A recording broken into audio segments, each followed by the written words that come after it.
자, 오늘은 좌법에 대한 중요성, 좌법이 우리가 생각하는 것 이상으로 우리 심신에 미치는 영향이 지대하다. 이런 내용을 말씀드리려고 합니다. 좌법은 단순히 동작을 멈추고 그냥 앉아있다. 뭐 이런 정도의 내용이 아니에요. 어떻게 앉느냐에 따라서 호흡이 바뀝니다. 특히 아나파나사티, 입출식염이라고 하죠.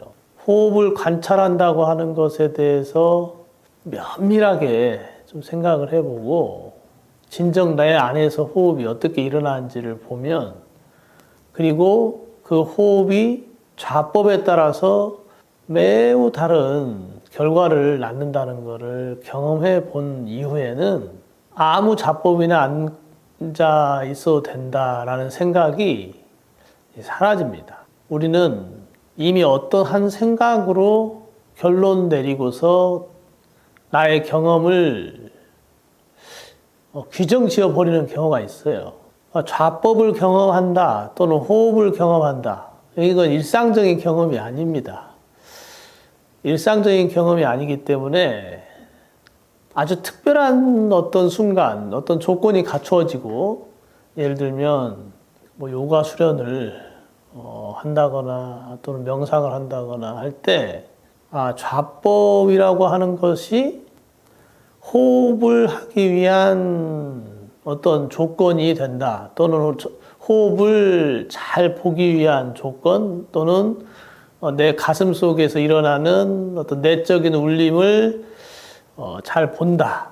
또는 그 울림이 부정적인 방향으로 흐르지 않게 한다라고 할 때 참 중요한 조건입니다. 그래서 요가 수행 체계로 확립된 8단계 요가가 있죠. 아시탄가 요가라고 하는데 시중에 아시탄가 요가는 아시탄가 요가가 실제는 아닙니다. 첫 번째 이제 계를 지키는 건데, 금계, 번계, 아사나가 좌법이에요. 아사나를 무슨 몸동작으로 이해하고 있는데 동작이 절대 아닙니다. 아사나는 좌법이에요.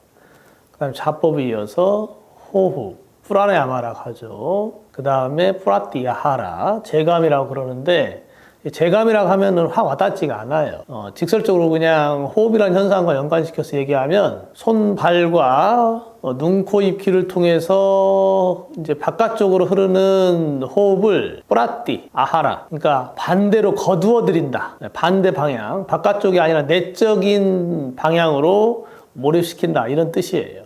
여섯 번째는 이제 다라나, 지속시키는 거예요. 그 다음에 디야나, 사마디 해서 요가에서는 디아나와 사마디를 구분하고 있죠. 이렇게 8단계가 끝납니다. 이와 같이 이제 정형화된 또는 시스템화된 또는 그 이전에 산재되어 있던 수행 체계를 종합한 이런 8단계 요가가 지금도 유효하고, 제 요가 경험이나 명상 경험에 비추어 보면은 굉장히 생리학적이고 합리적인 과정입니다. 물론 좌법이라는 게 아사나, 아사나라고 하는 게 일부 전통에서는 육체적인 조건에 국한시키면서 등한시하는 경우가 있어요. 하지만 그 어떤 명상 형식도 앉아 있는 거를 배제하고서 설명할 수가 없어요. 앉지 않고서 어떤 깊은 명상 체험을 한다? 불가능합니다.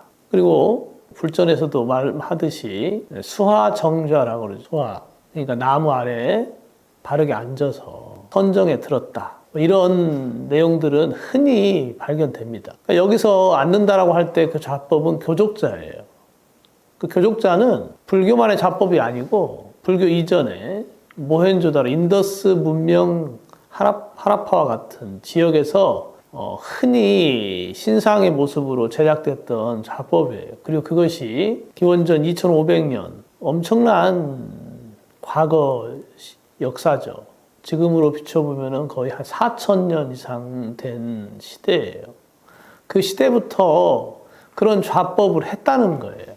그것이 무엇을 의미하는지를 잘 새겨봐야 돼요. 좌법이라고 하는 게 인간의 어떤 내적인 어떤 능력, 뭔가를 보고 감응하고 통찰력을 갖는다는 것, 그것이 신적인 어떤 경지와 연관되어 있기 때문에 그러한 좌법의 도상을 만들었던 거예요. 그것은 인도에서 붓다 시대에도, 붓다 이후의 시대에도 적어도 기원 전까지는 지속됐습니다. 그런데 그 이후에 이제 북방에서 인도 이외의 왕조가 인도를 지배하고 이제 서구의 문명을 전파하기 시작하면서 뭔가 인도 고유의 좌법 전통이 전승되지 못하는 상황에 이르게 돼요. 물론 인도 남부에서는 좀 더 그 영향이 아주 미미했었죠.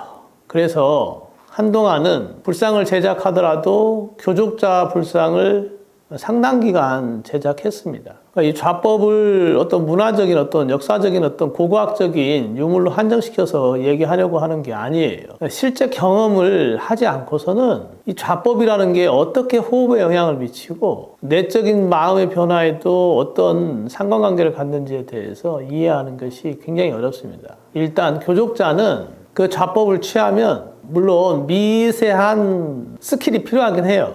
양 발의 위치나 방석의 높이 같은 경우 개개인마다 약간씩 달라요.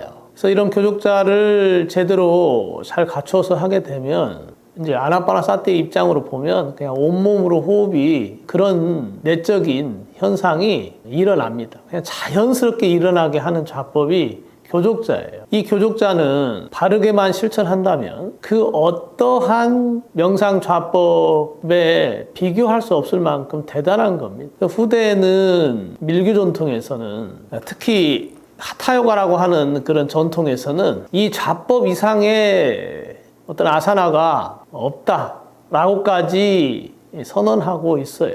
그것이 무엇을 의미하는지에 대해서 일반적으로 선입견을 가지고서 이걸 이해하는 건 불가능합니다. 저도 어쩌면 요가를 수행하고 명상을 하면서 왜 우리의 내적 체험은 일관성이 없을까? 한두 번 경험하던 선정이 지속되지 못하거나 평생에 한두 번 밖에 일어나지 않는 그런 고요함의 순간들이 왜 매일매일 그 상태에 이르고 싶은 때 바로 들어가지 못하는가? 이거는 좌법과 굉장히 관련이 깊습니다. 좌법 자체가 내 온 몸, 발끝에서부터 손끝, 머리까지 전체적인 호흡의 흐름을 온전히 유지하지 못하면 선정이라고 하는 그 상태가 지속되는데 한계가 있습니다. 그래서 호흡을 중심으로 해서 좌법을 봐야 되고 요가에서도 아사나, 좌법 이후에 뿌라나야마를 하는 이유가 있습니다.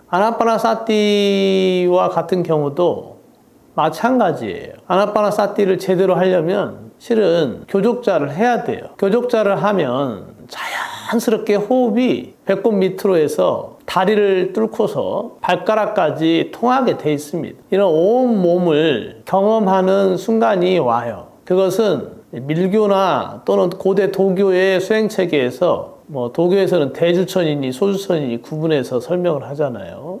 그와 같은 것도 결국에는 온 몸으로 호흡이 흐르는 걸 경험하는 거예요. 큰 대략만 얘기하면 인간이 경험한다는 거는 호흡을 매개로 해서 일어나는 내적인 경험이 거의 대다수예요. 그렇기 때문에 어떤 좌법을 하냐에 따라서 내가 경험되는 호흡이 달라집니다. 그 경험이라고 하는 거를 좀 더 일상적인, 좀 더 용어로 이제 변화시키면 그냥 삶이에요, 삶. 내 삶이 달라진다라고 하는 건 호흡이 달라진다는 걸 의미해요. 그럼 나의 삶을 바꾸고 싶다. 호흡을 바꾸면 됩니다. 이게 무슨 뚱딴지 같은 소리냐 하고 그렇게 이해하시는 분도 있을 수 있어요. 근데 그렇게 이해하는 것이 곧 그 삶의 어떻게 보면 테두리예요. 그냥 그 한계가 있는 거예요. 경험의 한계.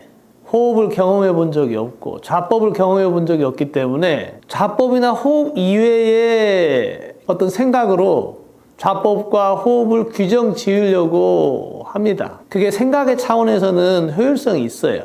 빠르게 결정할 수 있고 판단할 수 있다는 거는 마음이 편안해진다는 걸 또 의미합니다. 하지만 좌법이나 호흡을 경험한다? 시간이 필요합니다. 한 달, 두 달, 세 달, 1년, 2년. 어차피 명상을 하려고 하면 좌법을 해야 돼요. 이왕에 앉는 거 잘 앉으면 좋습니다. 그리고 제가 드리는 말씀을 믿고 한번 해보세요. 평소에 자리를 잡고서 고요한 상태에 이르고 싶은 분들은 어차피 앉는 거 교족자를 해보세요.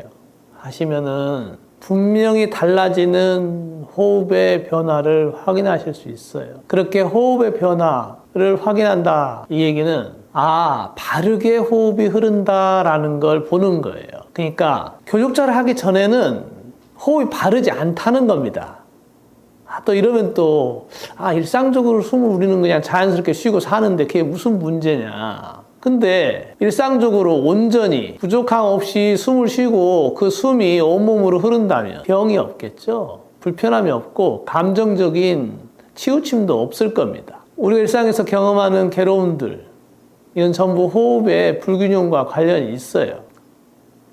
좌법은 점차 하시다 보면 그게 그렇게 단순하지 않고 내 존재 전체, 여기 존재라고 하는 건 생각, 마음, 생명현상, 마음, 생각, 이것이 분리되지 않고 뭔가 서로의 조건이 되고 있구나라고 하는 자각의 길로 이어지는 거예요. 이거를 이제 오온을 관한다 라고 얘기해도 돼요. 좌법하고 오온을 관한다라고 하는 거하고 무슨 관련이 있냐. 경험을 해보지 않으면 이해하기 굉장히 어렵습니다. 아나파나사티, 다양한 호흡과 관련된 전통들이 있잖아요. 심지어 기독교도 성령의 은총을 받으려면 호흡을 봐야 돼요. 왜냐하면 성령이라는 말은 호흡을 뜻합니다. 원어 성경을 한번 보시면 바로 확인할 수 있어요.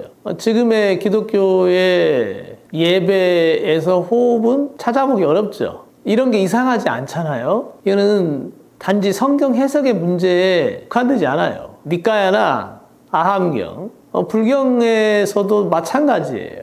요가 전통도 마찬가지고, 인간의 내적 경험을 어떻게 호흡을 빼고서 얘기할 수 있어요? 마음의 문제가 됐건, 그 건강이 됐건, 또는 생각의 영역이 됐건, 최면을 얘기하건, 그 본질적인 영역에는 호흡이 언제나 연결되어 있습니다. 좀 더 이렇게 기존의 고정관념을 내려놓으시고 해보세요. 하루, 이틀, 매일매일 교족자로 앉아서 호흡을 보세요. 교족자를 할 때 호흡이 어떻게 변하는지. 호흡은 가슴을 뚫고서 배꼽 아래로 치골까지 내려갑니다. 그 다음에 양 다리를 뚫고서 무릎을 뚫고서 발등까지 내려가요. 그런 과정에서 온 몸이 경험됩니다. 그렇게 온 몸이 경험되는 과정을 거치다 보면 이제는 숨이 들고 나는 과정 속에서 모공이 열리고 닫히고 온몸의 모공이 숨이 들어가고 나가는 순간 열리는 거 닫히는 게 확인이 됩니다. 이러한 과정으로 나가는 데 있어서 특히 교족자는 절대적으로 중요한 좌법입니다. 붓다 당시에 이 좌법을 했다고 하는 거는 너무나 확실해요.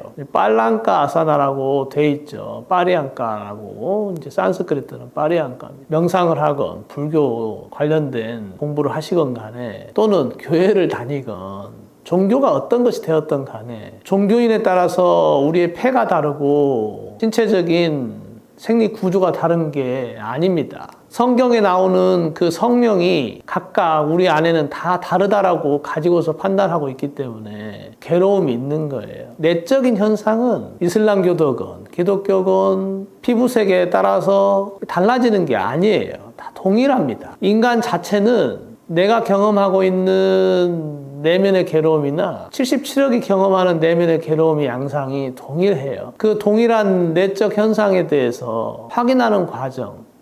우리 안에는 이렇게 해서 나라는 현상이 일어나는구나. 나라는 어떤 존재가 진동하는구나 라고 하는 자각의 길로 간다면 설령 생각이 조금 다른다 또는 믿는 대상이 좀 다르다 하더라도 서로 어떤 연결고리를 가질 수 있어요. 저는 그것이 호흡이라고 생각합니다. 아무쪼록 많은 생각이 있으시고 또 많이 공부하시고 또 다양한 인문학적 전통 속에서 아주 깊은 공부들을 하시겠지만 그것만으로는 나라는 현상에 닿기 어렵습니다. 나라는 현상은 호흡과 직접적으로 다 있어요. 너무 책 속에 몰입되지 마시고 또는 어떤 성인의 가르침이라고 하거나 또는 경전의 권위에 그냥 바로 눌리지 마시고 교족자를 하면서 호흡을 잘 잘 봐보세요.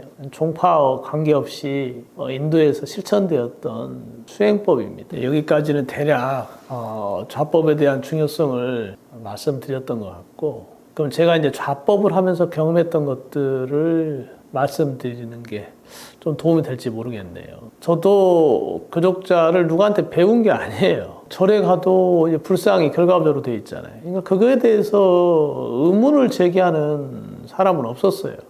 근데 제가 결과부자를 오랜 시간 하면서 계속 머릿속에 지워지지 않는 게 있어요. 도움이 되는 면이 있다. 그런데 상당히 불편하다. 아무리 생각해도 뭔가 이거를 붙다가 좌법을 했을 거라는 생각이 저는 안 들었어요.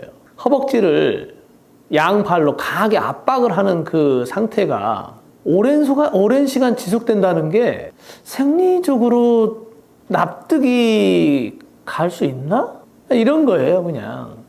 허벅지를 마치 이렇게 손으로 꽉 잡고서 손에 혈액이 안 통하게 하는 상황을 오랜 시간 있는 거나 비슷합니다. 물론 저도 결과부자를 2시간, 3시간, 어떤 때는 밤새 있어 본 적도 있어요. 하다 보면 그 불편한 상태가 풀리는 경우도 있고, 또는 그렇게 심하게 아프고 불편하고 자리를 박차고 나오고 싶을 때도 견디고 나면 어떤 임계점이 지나면은 그 통증이 사라져 버리는 경우도 있죠. 근데 그 경험을 이렇게 생각해 보면 내 안에 호흡이 온전하게 흐르면서 사라지는 그런 편안함이 아니었어요. 통증을 잊어버리게 하는 것이나 마찬가지였어요. 미간이나 코끝 이런 데 집중을 하면 내 몸의 다른 곳은 사라집니다. 통증도 자각되지 않아요. 뭐 이런 생각들이 있는 상태에서 결과부자를 오랫동안 했습니다. 그리고 이제 문헌들을 보면서 이제 빠리안가, 빨랑가, 이제 니까에서 얘기하는 좌법에 대해서 그게 진정으로 결과부자인지에 대해서 이제 한번 알아보려고 마음을 먹었는데 찾을 수가 없었어요. 거의 모든 한약 경전은 전부 결과부자로 해석하고 있고, 근데 그 인도의 도상들은 결과부자가 아닌 거예요. 고대 인도 불교 유적에 있는 도상들은 결과부자가 아닙니다. 저는 거기에서 약간의 충격을 받았어요. 이게 뭐지? 도대체 내가 이 믿고 행하는 것이 도대체 무엇에 근거했던 것이었던 걸까? 내가 그냥 권위에 내가 확인해 보지도 않고 그냥 맹목적으로 믿고 있었던 뭔가가 있었구나. 그래서 저는 다시 근본적인 질문부터 해나갔습니다. 그래. 도대체 좌법을 왜 하지? 그래. 호흡을 위해서 하는 거지. 결국에는. 오랫동안 앉아 있어도 전혀 피곤하지 않고 오히려 불편함이 사라지고 신체적인 질병도 사라지게 한다. 그런 좌법이 도대체 무엇일까? 그래서 이제 인도의 고대 도상, 붓다 당시 또는 그 이전에 모헨조다로 하라파에 있는 도상들을 보면서 이것이 그 빨랑가였었지 않을까라는 생각을 하게 됐어요. 그래서 그 좌법을 이제 해본 겁니다. 근데 하는 중에 매우 신기한 체험들을 많이 했어요. 물론 저는 그 전에 요가수련을 상당히 했기 때문에 숨이 사라지고 미간에 빛이 니미따라고 할 수 있는 거나 이런 빛이 뜨고 이런 상태였기 때문에 초보자들이 경험하는 거하고는 좀 달랐을 수 있어요. 근데 저는 그런 기맥이 열린 상태에서 차크라나 이런 것들이 개발된 상태에서 그 교육자를 처음 해봤는데 하자마자 인체 전체의 기맥이 다 열리고 차크라에 집중이 되면서 몰입되는 그 시간이 순식간에 일어나는 체험들을 했습니다. 그러고서 이것이 진정으로 고대 명상 요가 수행자들이나 불교 수행자들이 했던 좌법이었겠구나라는 그냥 확신을 그냥 그 체험을 하면서 바로 하게 됐어요. 이건 어떤 경전을 읽어서 확인한 게 아니에요. 그냥 내 존재로 확인이 되는 순간 그냥 이것이구나 하고 그냥 알게 되었습니다. 그 이후에 이거를 문헌적으로나 역사적으로 검증하기 위해서 일단은 결과부조를 하지 않았다라는 책에 이르게 되었죠.